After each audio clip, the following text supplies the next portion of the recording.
My breath caught in my throat as I opened the door. There stood my ex-husband Ellis, as infuriatingly handsome as ever, and next to him his imposingly stern mother Lorraine. "What the hell are you doing here?" I demanded, blocking their entry.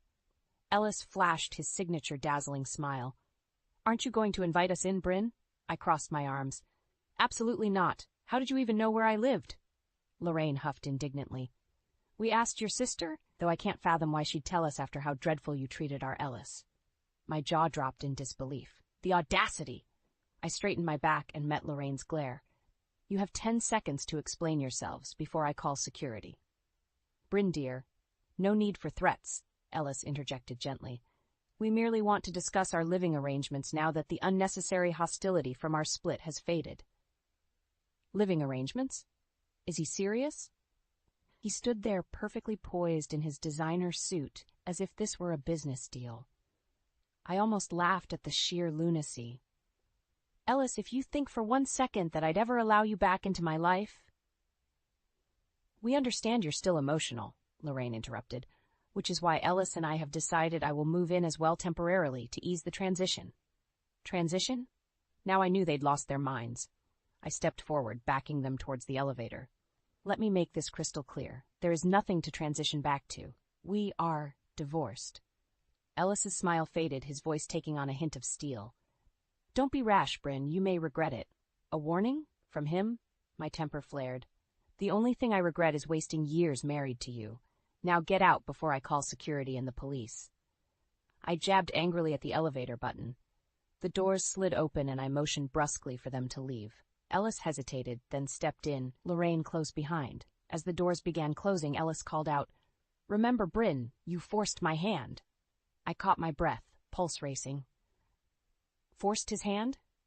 The veiled threat hung in the air. I had no doubt Ellis was ruthless enough to follow through if I didn't act first. I strode rapidly back into my condo, locking the door. I wouldn't put it past them to try to re-enter while I was distracted. I poured myself a shaking glass of wine, equal parts furious and unnerved. So this was Ellis's endgame. He likely assumed the divorce left me broken, expecting me to cave to his demands. He always did underestimate me. I downed the wine in one long swallow. Well, not this time. If it was a war Ellis wanted, then it was war he would get, and I refused to lose. I downed my second glass of wine, still reeling from the morning's confrontation. Ellis's parting words haunted me. Forced his hand? What exactly was he planning? My phone buzzed. It was a text from Lorraine. "We need to discuss this further. Expect us at 7 p.m. "The hell you will," I shouted at the phone. I fired off a reply. "Do not come here or I will call the police.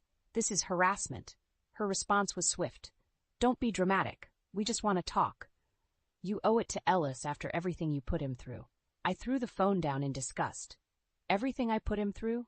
The years of subtle neglect, the selfishness, the cavalier infidelity, that was all on him, and his viper of a mother encouraging it every step of the way. No, this little visit was the last straw. I wouldn't sit back and let them bulldoze over me anymore. If Ellis wanted war, I would bring it right to his doorstep. I began gathering every sordid detail I could on Ellis. I called old friends, colleagues, anyone who I thought might have dirt on him, and dirt I got. Ellis's law partners hinted at shady financial dealings. Old flames alluded to affairs. I even learned of recent harassment allegations from his young, attractive assistant Jenna. My anger burned hotter with each new discovery. Not only was Ellis a cheating snake, but a ruthless, corrupt one at that. By 5 p.m., I had compiled a stockpile of incriminating evidence. My phone buzzed again. My mouth twisted in disgust seeing it was another message from Lorraine. "We'll be there at 7 whether you like it or not. I have already made up the guest room for Ellis. My son deserves to be comfortable." Comfortable? I would make sure he and his despicable mother were anything but. At 6:55 p.m. sharp, I headed down to the lobby, a satisfied smile on my face. Right on cue, the elevator doors slid open. Lorraine strode out first, her pinched face set in a haughty sneer. Ellis slunk behind, his eyes widening when he saw me waiting for them. Before either could speak, I held up a hand. "I have had quite enough of this little charade. If you try and harass me again, I'll make sure you regret it." I locked eyes with Ellis. "You have no idea what I'm capable of." His cocky grin faltered. I pressed my advantage and stepped forward, glaring menacingly. I promise you, keep this up, and I'll bring your entire world crashing down. My voice shook with rage. Without waiting for a reply, I turned on my heels and left them gaping speechlessly. I had declared my war in no uncertain terms. I almost pitied Ellis. He had poked a sleeping dragon, and my fury was just beginning to wake. I arrived at my lawyer's office, files in hand, ready to launch the opening salvos of my war against Ellis. His threats still rang in my ears, fueling my determination. If he thought I would just stand by, he was dead wrong.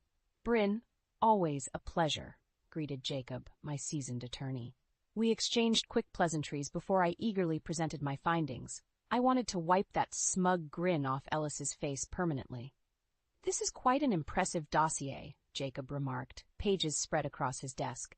"Extensive evidence of financial malfeasance, sexual harassment allegations."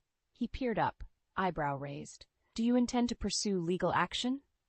"Absolutely. I want to hit Ellis where it hurts, his money and his beloved career." My voice dripped with contempt. "I'll bleed him dry if I have to." Jacob clasped his hands, eyeing me seriously. An aggressive approach, but not unwarranted given the circumstances. He detailed a crushing lawsuit targeting Ellis's assets and law license.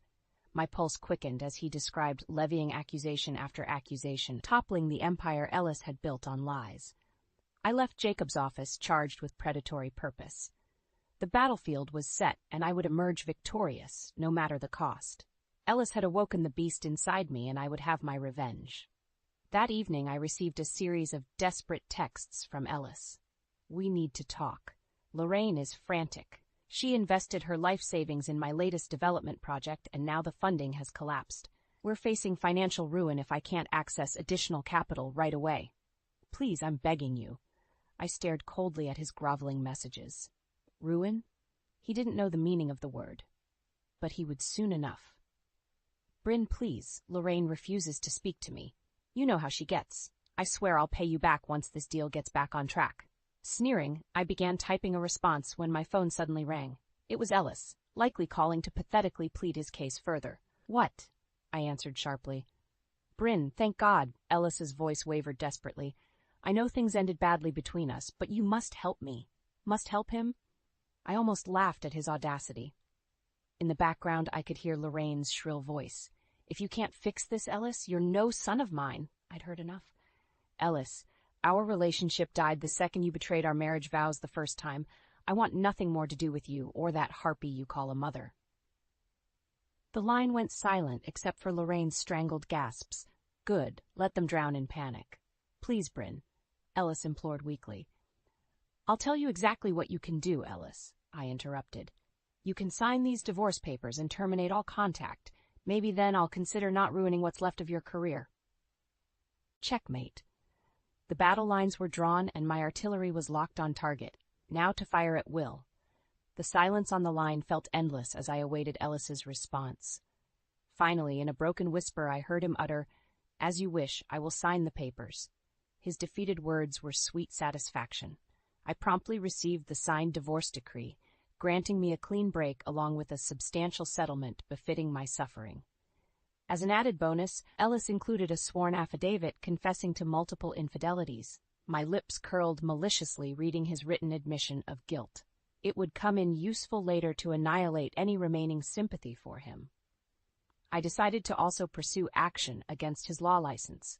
Just because I had won my freedom didn't mean Ellis deserved to walk away unscathed. His beloved career would be the next casualty in my war against him. Over the following weeks, Jacob and I meticulously prepared complaint letters to the State Ethics Committee documenting Ellis's confessed adultery and chronicling accounts of his shady financial dealings. "This will undoubtedly trigger an official investigation based on the severity of accusations," Jacob commented as we finalized the exhaustive records. "It won't be pleasant for him. These committees rarely show mercy, especially with the hard evidence we're providing." Good, I thought, coldly. Let him be raked over the coals. He didn't deserve mercy or even basic compassion after what he did to me.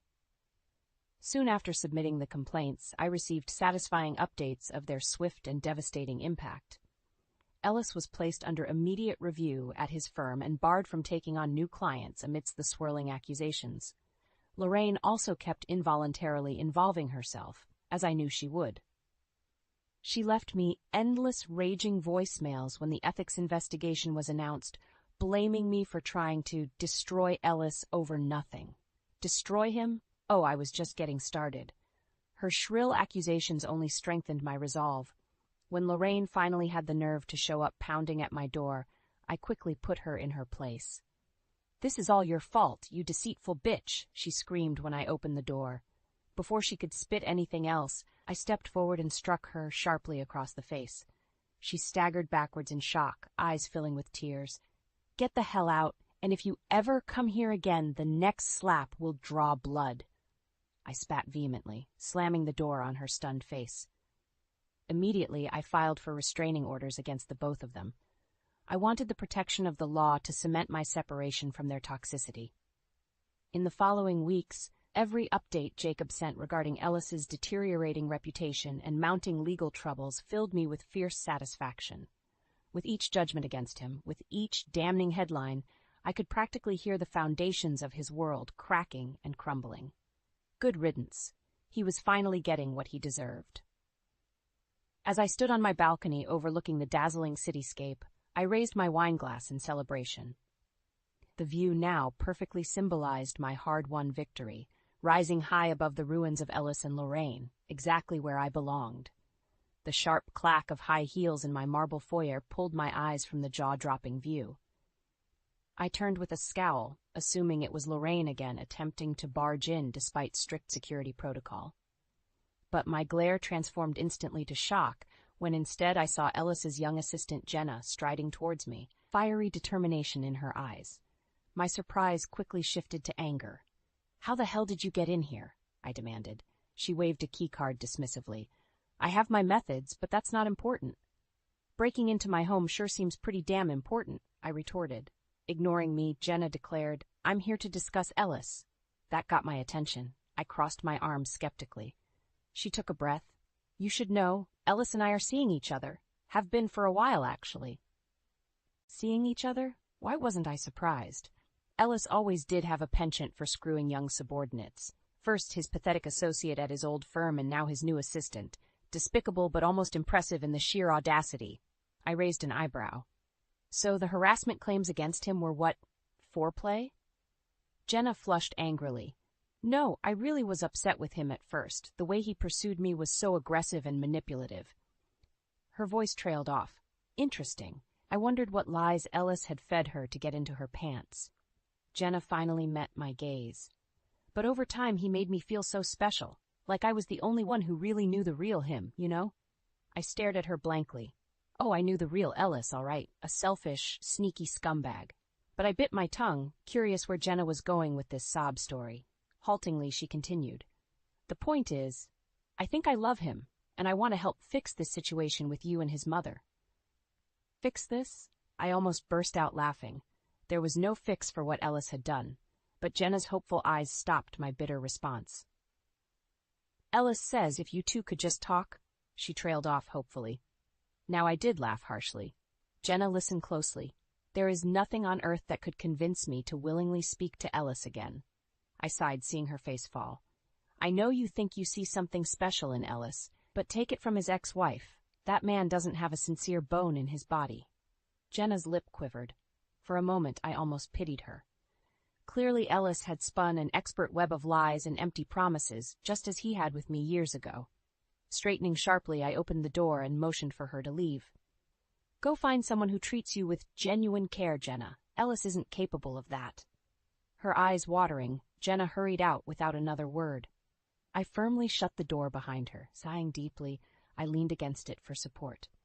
Oh yes, Ellis certainly had a type, young, naive, and vulnerable. Well, his new plaything was about to get a brutal life lesson about the true ugliness lying underneath Ellis's polished veneer, a lesson I knew all too well. In the weeks following Jenna's unexpected visit, I immersed myself in work, trying to forget the latest absurd drama. I had just secured a major promotion, validating years of tireless effort. I wouldn't let Ellis undermine all I had achieved. That resolve wavered when I arrived home one evening to find Lorraine lurking yet again outside my building, still somehow evading security. Her piercing voice cut through the night air before I could avoid her. "I hope you're satisfied with yourself," she seethed. "Ellis is at risk of losing everything because of your petty grudge." Petty grudge? I marched up to her menacingly as she continued her tirade against me, jabbing her bony finger in my face. I'd had enough. With one forceful shove, I knocked her back against the brick exterior. She yelped painfully. "If you harass me again, they'll be carting you out of here in a body bag," I growled through gritted teeth. "Stay the hell away from me." I stormed off, leaving Lorraine sputtering furiously. My phone soon buzzed with her incensed texts. "When Ellis finds out about this, it will just further motivate him to destroy you at any cost." Good luck with that, I thought acidly. Though the threat gave me pause, I knew Ellis was ruthless enough to make good if desperate. Over the next week I learned things had only gotten worse for him professionally. The ethics investigation was in full swing, more sordid details emerging, including confirmation Ellis had pilfered client funds for his failed developments. Partners were fleeing his firm and creditors were hounding him relentlessly. His personal life fared no better. Jenna had moved out abruptly, presumably finally waking up to reality. Ellis was unraveling rapidly. When I arrived at my office one morning, my receptionist's uneasy expression immediately put me on edge. "What's going on, Gwen?" She wrung her hands nervously. "There's someone waiting for you. Jenna. She's extremely upset." "Jenna again? What now?" I hurried to my office to find Jenna sobbing uncontrollably, mascara streaking her inflamed face. "Jenna, what happened?" I asked warily. "It's Ellis," she choked out. "I went by his place to talk, and he was just destroying everything in a drunken rage." She buried her face in her hands as a fresh wave of hysteria overcame her. I sank down beside her and spoke evenly. "Jenna, listen, when people show you who they are, believe them the first time." I recounted my own painful history with Ellis's vindictive anger. Jenna lifted her head slowly, eyes widening with revelation. "Oh my God, Bryn, I am so sorry," she whimpered. "This whole time I thought you were just vengeful, but now I see Ellis clearly for the monster he is."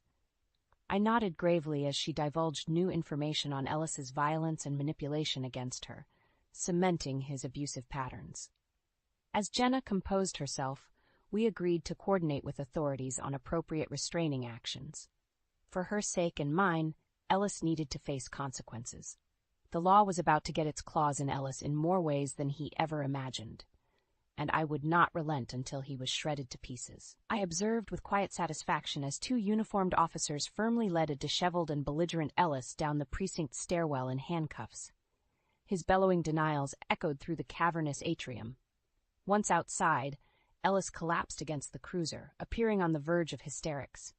Good, I thought coldly, watching the bizarre scene through the station windows. Let him finally experience even a fraction of the torment he had so callously inflicted. I had coordinated closely with Jenna as well as Jacob to pursue immediate legal action against Ellis for assault, abuse, and violations of our restraining orders. The detailed accounts of his violence and manipulation left authorities with little recourse but to arrest him. That gratifying image was just the beginning. Over subsequent weeks, I was regular fixture at the courthouse, bearing witness to the comprehensive dismantling of Ellis's life. The ethics committee convened intense hearings, pouring through reams of records I had supplied confirming not just Ellis's adulterous behavior, but willful professional misconduct. Account statements showed substantial sums Ellis had funneled from client estates into his own failed ventures. An open and shut case of embezzlement. I observed silently as Ellis took the stand, clamoring fruitlessly to defend himself. The prosecution interrogated him ruthlessly until he crumbled, admitting defeat. The slimy Ellis I had known had vanished, replaced by a shell of a man, broken and destitute. I couldn't tear my eyes away. The final nail in the coffin came days later. Formal notice of Ellis's disbarment. No more practicing law ever again. As Jacobs reviewed next steps, including potential jail time based on criminal financial charges, I saw years' worth of anguish finally lifting. I had won. Leaving the courthouse, I practically floated down the steps before a shrill cry of despair jarred me. Lorraine. In my satisfaction, I had almost forgotten about her. I watched, curious, as she desperately shoved through the crowd of reporters searching for Ellis. She finally spotted him retreating hastily towards a waiting town car. "Ellis!" Lorraine cried pitifully, chasing after him. "You can't abandon me! I gave up everything for you." Ellis yanked the car door open angrily. "You and your foolish ambitions got me into this mess. I want nothing more to do with you," he spat venomously. The car sped off, leaving Lorraine standing alone, crestfallen. My heart almost went out to her before I swiftly quashed the thought. She deserved this too for enabling Ellis at every turn. I strode straight past Lorraine's hunched form without a word. I had finally excised their poison from my life completely. Glancing back, I saw Lorraine turn slowly, her sunken eyes meeting mine one last time, filled with pain and true understanding of betrayal. I held her gaze indifferently, then shifted away. The hot sun beat down on me as I departed, but I had never felt such lightness. True justice was done. Now to live my life wholly and completely free. Sighing deeply, I sank back into my office chair, basking in the glow of a radiant sunset bathing downtown in golden hues.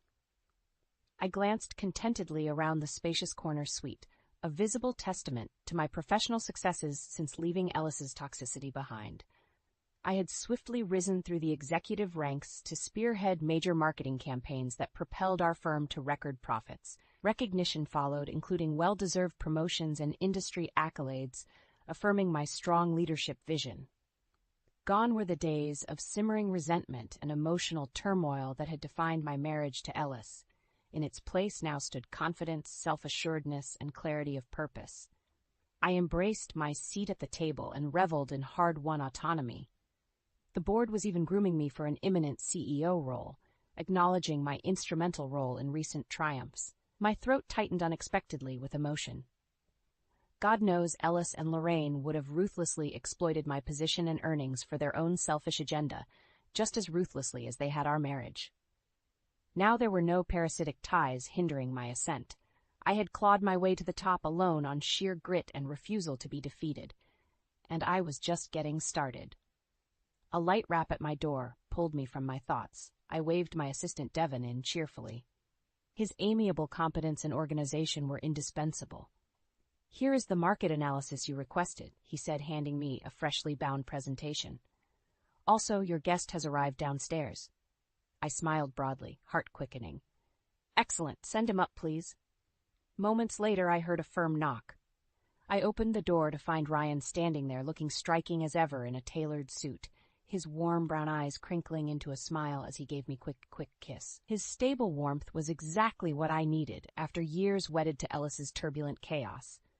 We reconnected by coincidence when Ryan joined the firm's legal team, finding chemistry still lingered from our college days. An easy rapport quickly blossomed into a blossoming relationship on my terms and timing. Ryan was more than willing to accommodate, showing genuine care and respect. No pressure, no suffocation, just unwavering support. I invited Ryan to sit on the plush sectional and popped a celebratory bottle of Dom Perignon I had been saving for this special milestone. I regaled him with the latest positive developments, confidence growing with each effervescent sip. Ryan listened attentively, interjecting words of encouragement and pride in my accomplishments. I realized suddenly I hadn't felt this secure in my entire adult life. Ryan wrapped his arms around me reassuringly, as if reading my thoughts. No, with him I had found an equal partnership, one grounded in trust and healthy boundaries, the very foundation Ellis had torpedoed. Gazing out at the glittering skyline abuzz with possibility, I nestled contentedly into Ryan's sturdy embrace. The sweet taste of triumph filled my mouth, more rich and satisfying than the finest champagne. I had awoken from the nightmare years ago. Now at long last I could bask fully in the dawn of blissful new beginnings. I thought I had it all figured out. The perfect bakery, the perfect marriage, the perfect life. But as I walked into my bakery that fateful morning, I realized everything I thought I knew was about to crumble. The chalkboard sign outside my bakery, Julianne's Artisan Breads, usually greeted customers with a cheerful message.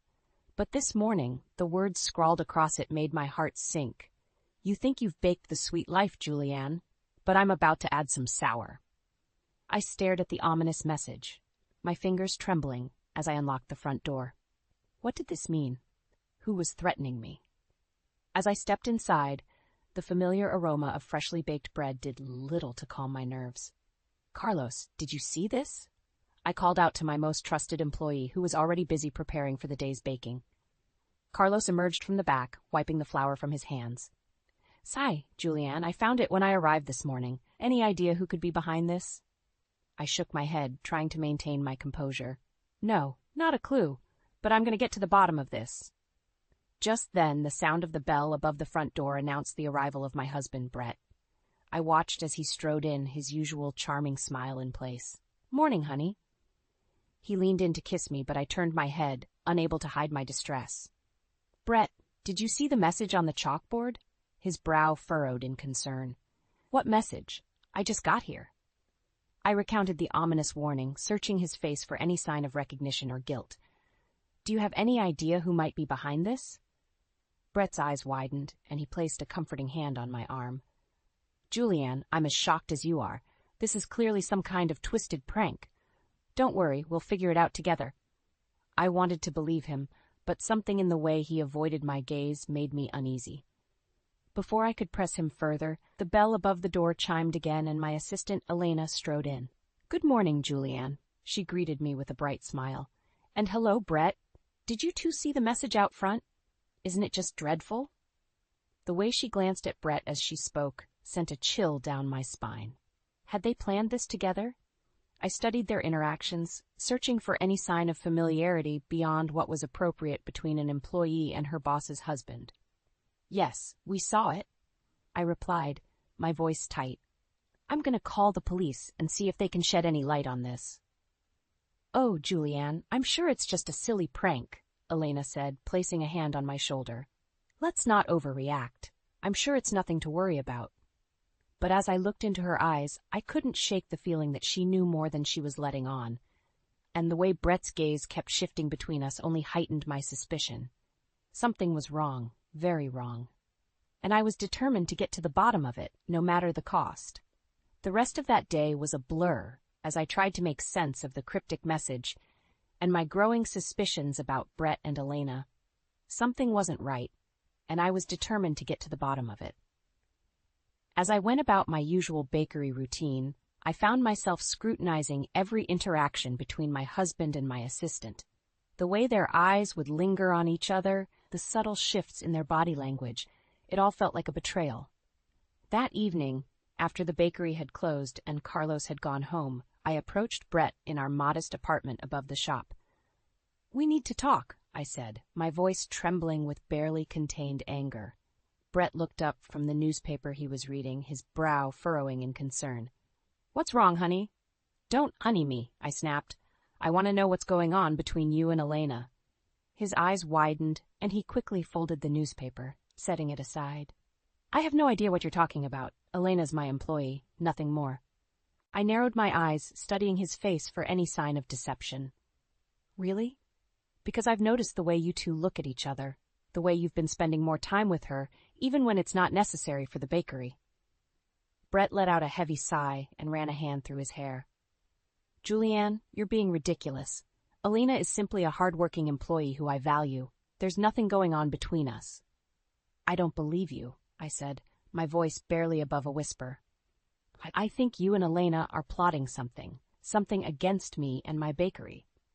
Brett's eyes widened, and for a moment he looked genuinely shocked. "Julianne, how could you even think that? I love you, and this bakery is our dream. Why would I ever want to betray that?" "I don't know," I admitted, feeling the sting of tears in my eyes. "But that message on the chalkboard and the way you two have been acting, it all feels like a betrayal." Brett reached out to me, but I flinched away from his touch. "Julianne, please, you have to believe me. I would never do anything to hurt you or our bakery. You're the most important thing in the world to me." I shook my head, unwilling to accept his reassurances. "I want you to leave. I can't be around you right now." "Julianne, please," Brett pleaded, his voice cracking with emotion.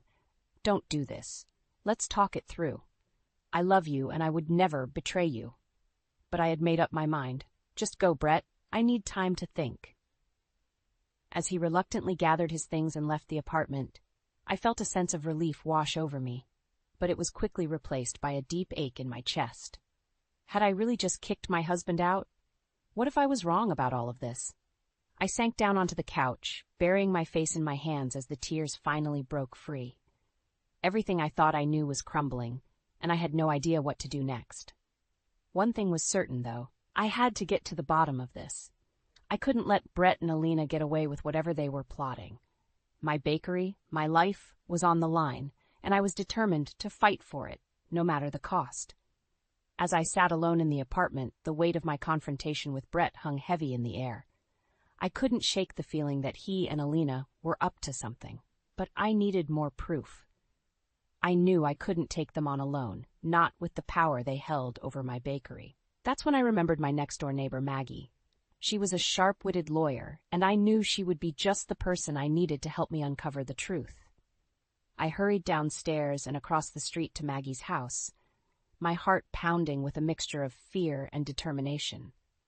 I knocked on her door, and she answered, her brow furrowing with concern as she took in my disheveled appearance. "Julianne, what's wrong?" she asked, ushering me inside. I quickly explained the situation, the cryptic message, my suspicions about Brett and Elena, and the confrontation in our apartment. Maggie's eyes widened with surprise. "Wow, Julianne, that's a lot to take in.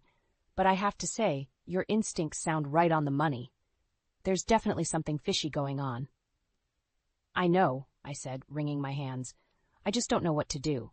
I can't lose my bakery, Maggie. It's my life's work, and I can't let Brett and Alina take it from me." Maggie placed a reassuring hand on my arm. "Don't worry, Julianne. I'm here to help. We'll get to the bottom of this, and I'll make sure you keep your bakery." I felt a surge of relief at her words. "Thank you, Maggie. I don't know what I'd do without you." Just then, the sound of a car pulling up outside caught our attention. I peered out the window and recognized Carlos, one of my most trusted bakery employees, hurrying up the walkway. Maggie and I answered the door, and Carlos immediately launched into an urgent explanation. "Julianne, I think something is very wrong. I was doing the weekly inventory, and I noticed some discrepancies in the numbers. I think Brett and Alina may be embezzling money from the bakery." My heart sank, and Maggie's eyes narrowed with determination. "That's exactly what we were just talking about, Carlos. Julianne needs our help to take them down." Carlos nodded, his brow furrowed with concern. "I'm with you, Julianne.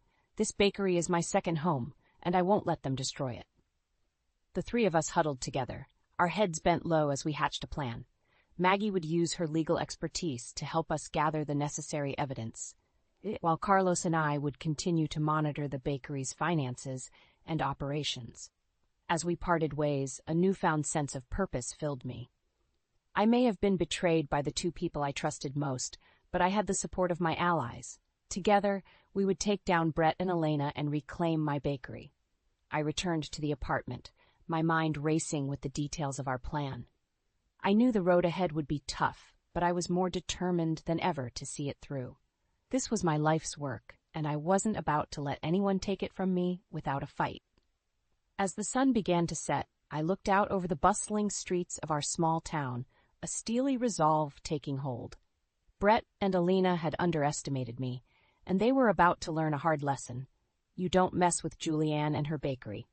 Over the next few weeks, Maggie, Carlos, and I executed our plan with precision and determination. We meticulously gathered evidence of Brett and Alina's embezzlement and their plans to take over my bakery. It was a delicate dance, but I was fueled by a fire that refused to be extinguished.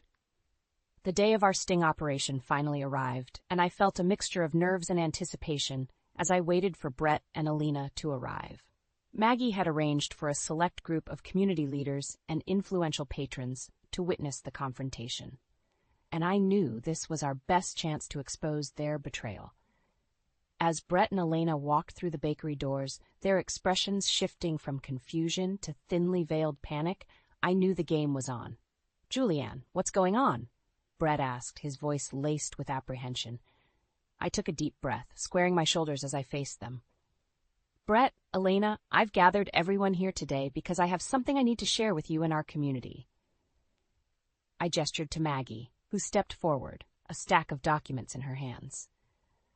"Over the past few weeks, we've uncovered evidence that you two have been embezzling funds from Julianne's bakery. Maggie announced, her voice firm and unwavering. "We have bank statements, receipts, and witness accounts that prove your involvement in a plot to take over this business." Brett's face drained of color, and Elena's eyes darted around the room, her lips pressed into a thin line. "This is absurd!" Brett exclaimed, his hands trembling. "Julianne, how could you do this to me, to us?" I felt a pang of sadness, but I refused to let it sway me. "Don't play the victim, Brett. We have the proof, and we're not going to let you get away with this."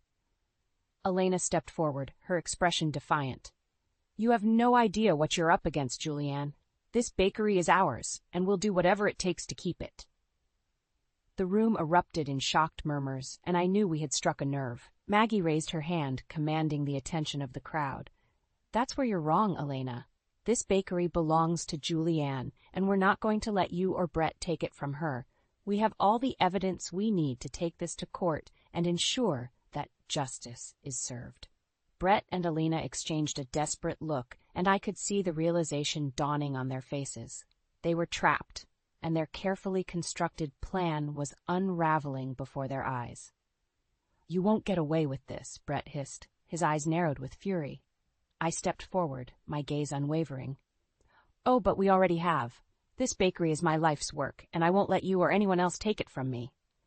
I'm prepared to fight for it, no matter what it takes." The room erupted in a chorus of murmurs and applause, and I knew in that moment that the tide had turned. Brett and Elena were no longer the ones in control. I was. As the community members gathered around me, offering their support and congratulations, I felt a sense of triumph wash over me. This was just the beginning of the battle, but I was more determined than ever to reclaim what was rightfully mine. The aftermath of the confrontation with Brett and Elena sent shockwaves through our tight-knit community. Word of their betrayal and my efforts to expose their scheme spread like wildfire, and suddenly I found myself at the center of a heated public debate. On one side, there were those who rallied behind me, praising my courage and determination in standing up to the deceit. They commended my actions and vowed to continue supporting my bakery. But on the other side, there were those who questioned my methods, arguing that I had gone too far in publicly humiliating my own husband and his accomplice. As I stood at the counter of my bakery, watching the steady stream of customers come and go, I couldn't help but feel a growing unease. The community I had once thought of as my family was now divided, and I couldn't shake the nagging feeling that I had somehow crossed a line. One day, as I was preparing the dough for the day's bread, a familiar face stepped through the door. It was Maggie, her brow furrowed with concern. "Julianne, we need to talk," she said, her voice low and serious.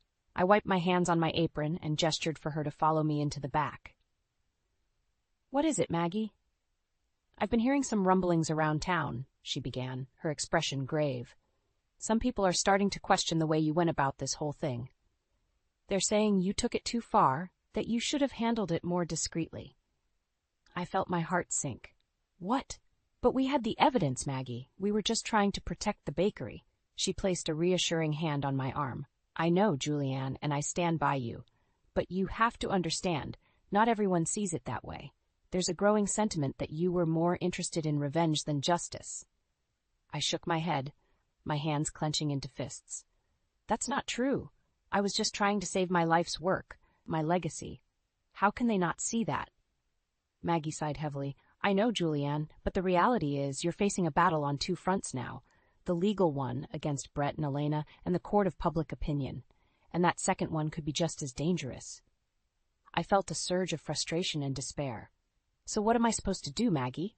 Just let them get away with it?" "I can't do that, not after everything they've done." "I'm not saying that," Maggie replied, her tone measured. "But you need to be careful. The more you push, the more you risk alienating the very people who could be your greatest allies." Her words weighed heavily on me as I returned to the front of the bakery, my mind racing. I had thought that exposing Brett and Elena's betrayal would be the end of the battle. But now it seemed that I was facing an even greater challenge, rebuilding the trust and loyalty of my community. As the day wore on, I found myself second-guessing my actions, wondering if I had gone too far in my quest for justice. The seeds of doubt had been planted, and I couldn't help but wonder if I had made a grave mistake in my pursuit of revenge. I knew I had to find a way to mend the fractures in my community, to show them that my actions were not driven by personal animus, but by a deep-rooted desire to protect the legacy I had built. It was going to be an uphill battle, but I was determined to come out on top, no matter the cost. In the wake of the public confrontation, the bakery became the epicenter of a heated battle for the hearts and minds of the community. On one side, there were those who rallied behind me, unwavering in their support and outrage over Brett and Alina's betrayal. But on the other, a growing faction questioned my methods and accused me of taking things too far. The battle lines were drawn, and I found myself caught in the middle, struggling to keep my bakery afloat amidst the chaos. One morning, as I was setting up the shop, the bell above the door chimed, and I looked up to see a familiar face. Dean, the talented young baker I had recently hired. "Julianne, can I have a word?" he asked, his brow furrowed with concern. I gestured for him to follow me to the back, my heart sinking with dread. "What is it, Dean?" He took a deep breath, his eyes fixed on mine. "I've been hearing some troubling things around town. People are saying that you went too far in exposing Brett and Elena's betrayal. They think you should have handled it more discreetly." I felt my hands clench into fists, frustration bubbling up inside me. "Dean, you know as well as I do that Brett and Alina were plotting to take this bakery away from me. I couldn't just sit back and let that happen." He nodded, his expression sympathetic. "I understand, Julianne. I really do. But you have to understand, not everyone sees it that way. There's a growing sentiment that you were more interested in revenge than justice." I let out a bitter laugh. "Revenge? This isn't about revenge, Dean. This is about protecting my life's work, my legacy. How can they not see that?" Dean placed a reassuring hand on my arm. "I believe you, Julianne. But you have to understand, the more you push back, the more you risk alienating the very people who could be your greatest allies." I shook my head, feeling the weight of the situation pressing down on me. "So what am I supposed to do, Dean? Just let them get away with it?" "No, of course not," he replied, his voice calm and measured. "But you need to be strategic about this. You need to find a way to win back the trust of the community, to show them that your actions were driven by a desire to protect, not destroy." I chewed on my lip, my mind racing, as I tried to come up with a plan. "Okay, so what do you suggest I do?" Dean's lips curved into a small smile. "Well, for starters, we could use this as an opportunity to showcase your bakery's strengths. We could host a community event, something that brings people together and reminds them of the positive impact your business has had on the town." I nodded, feeling a glimmer of hope ignite within me.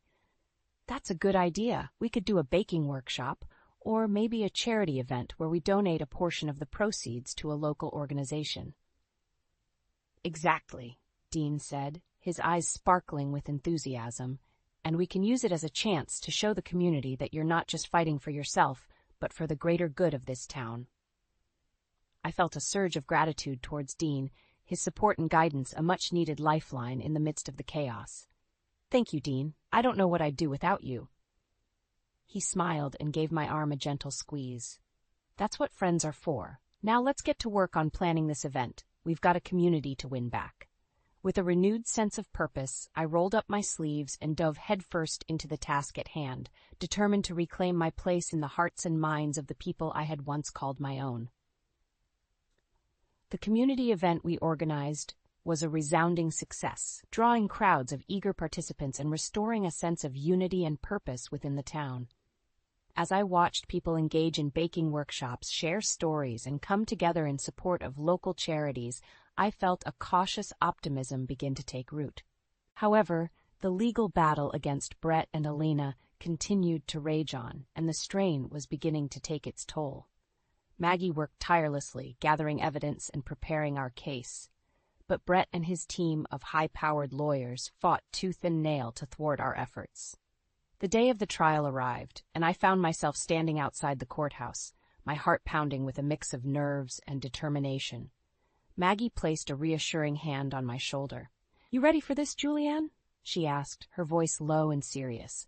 I took a deep breath, squaring my shoulders, as ready as I'll ever be. "Let's do this." As we entered the courtroom, I spotted Brett and Elena seated at the defense table, their expressions a mask of defiance. I steeled myself, refusing to let their presence rattle me. The proceedings began, with Maggie meticulously laying out our case, presenting the evidence we had gathered over the past months. She painted a damning picture of Brett and Elena's scheme, leaving no room for doubt. But Brett and his attorneys were relentless, throwing up roadblock after roadblock, challenging every piece of evidence and questioning the validity of our claims. At one point, the opposing counsel turned their sights on me, their questioning becoming increasingly aggressive. "Miss Julianne, isn't it true that you resorted to underhanded tactics in your quest to expose my clients?" The lawyer, a slick-haired man with a sharp, accusatory gaze, asked. I felt my hackles rise, but I forced myself to remain calm. "I did what I had to do to protect my livelihood and the legacy I've built in this community. Brett and Elena's actions left me with no other choice." "So you admit that your methods were questionable at best?" the lawyer pressed, his tone dripping with disdain. I shook my head, my eyes narrowing. "My methods were necessary to uncover the truth and prevent a greater injustice. I refuse to apologize for standing up for what's right." The lawyer's lips curled into a sneer. "And yet, the very community you claim to care about has turned against you. Isn't that proof enough that your actions were more about personal vengeance than justice?" I felt my heart sink as I glanced around the courtroom, seeing the uncertainty and skepticism etched on the faces of the onlookers. Had I truly gone too far in my quest for retribution? Before I could respond, Maggie stepped forward, her voice cutting through the tension. "Objection, Your Honor. The counsel is clearly attempting to discredit my client through irrelevant and inflammatory questioning." The judge nodded, his brow furrowed. "Sustained. The counsel will refrain from making such accusations and stick to the facts of the case." As the trial continued, I watched with bated breath as the evidence mounted against Brett and Elena. Their web of lies unraveled, exposing the depth of their betrayal and their desperate attempts to cover their tracks. In the end, the verdict was unanimous. Brett and Elena were found guilty of embezzlement and conspiracy to defraud. As the judge delivered the sentence, I felt a sense of vindication, but it was tempered by the realization that the cost of my victory had been higher than I ever imagined. As the dust settled on the trial, I found myself grappling with a whirlwind of emotions. On one hand, I felt a sense of vindication, knowing that justice had prevailed and that Brett and Elena would face the consequences of their actions. But on the other, I couldn't shake the lingering feeling of unease that had taken root within me.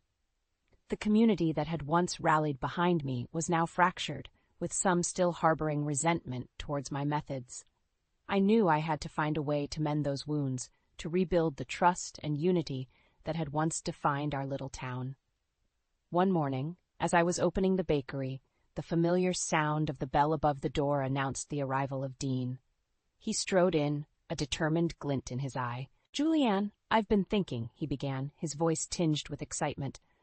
"I think it's time we take the bakery in a new direction." I raised an eyebrow, my curiosity piqued. "What do you mean, Dean?" He leaned in, his expression earnest.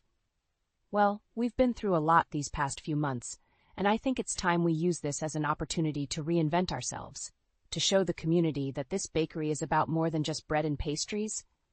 It's about bringing people together, about being a pillar of this town." I listened intently, feeling a spark of hope ignite within me. "I'm listening,"